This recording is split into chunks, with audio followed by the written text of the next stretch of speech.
அஸ்ஸலாமு அலைக்கும் வரஹ்மத்துல்லாஹ். வரலாற்றில் எத்தனையோ தலைவர்கள் இருந்திருக்கிறார்கள்.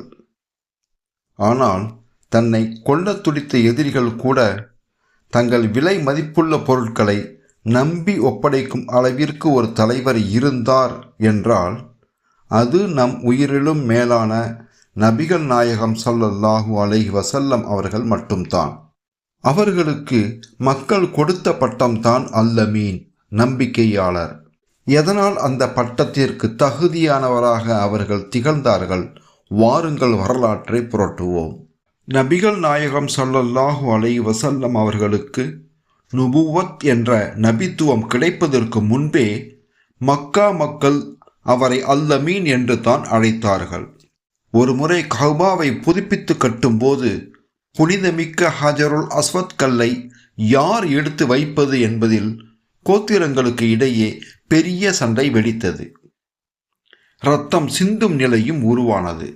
அப்போது அந்த மக்கள், நாளை யார் முதலில் பள்ளிவாசலுக்குள் நுழைகிறாரோ அவரே தீர்ப்பளிக்கட்டும் என்று முடிவெடுத்தார்கள். மறுநாள் முதலில் உள்ளே நுழைந்தவர்கள் நம் நபிகள் நாயகம் ஸல்லல்லாஹு அலைஹி வஸல்லம் அவர்கள்.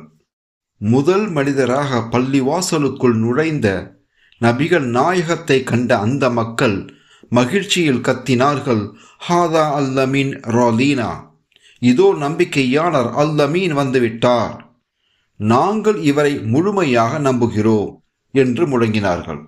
அந்த அளவுக்கு நபி ஸல்லல்லாஹு அலைஹி வஸல்லம் அவர்கள் மீது மக்கள் நம்பிக்கை வைத்திருந்தார்கள்.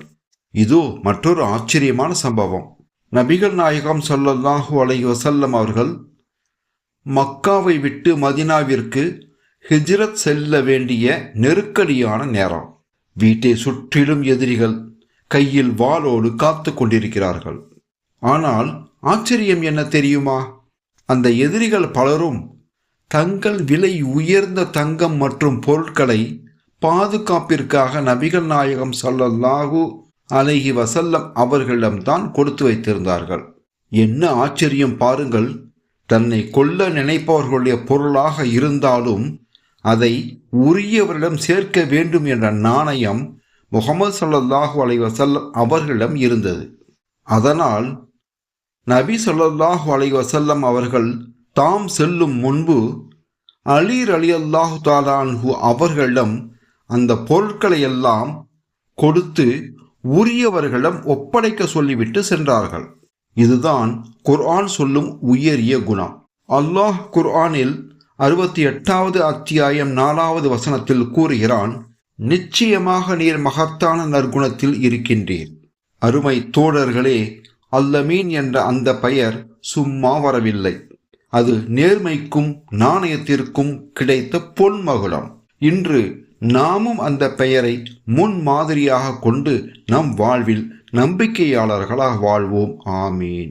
இந்த வீடியோ உங்களுக்கு பிடித்திருந்தால் லைக் செய்யுங்கள். இதுபோல இன்னும் அழகான இஸ்லாமிய வரலாறுகளை தெரிந்து கொள்ள மறக்காமல் சேனலை சப்ஸ்கிரைப் செய்யுங்கள். ஜஸாக் அல்லாஹ்.